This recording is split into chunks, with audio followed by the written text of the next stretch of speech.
Good morning, Tony. Toyin. Toyin. I said good morning, Tony. Okay, no, you won't call me Tony. I'm not those people. You call me Mr. Elumelu or Tioyi. You won't call me Tony or Chairman. I don't subscribe to that kind of Oyibo life, okay?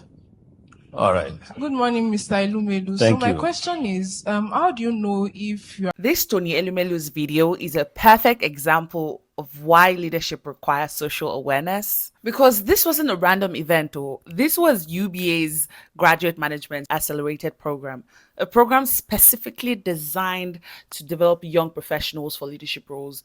So she knew. So if there was any place to display high level of professionalism, it was that place. And the person she was addressing wasn't our colleague. This was group chairman of UBA. You have to know how to read a room, understand the environment that you're in, understand the culture, understand the occasion, because confidence doesn't mean becoming overly familiar.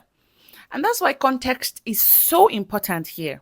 So when Tony Elumelu said, I don't subscribe to that kind of Oyibo life, I totally understood what he meant, because people are saying if it's abroad, people call their bosses by their first names.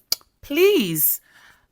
Yes, people do that, but that's where familiarity is established and where that is the culture of that environment. But you cannot take the culture of that environment and impose it on your own environment, because they're different.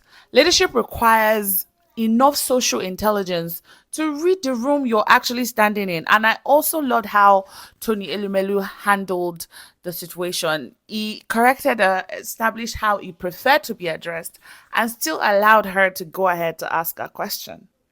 There was no humiliation, no insults. In fact, there was even small giggling here and there. That's leadership too, because leadership isn't just knowing how to carry yourself in important rooms. It's also knowing how to correct people without making them feel small.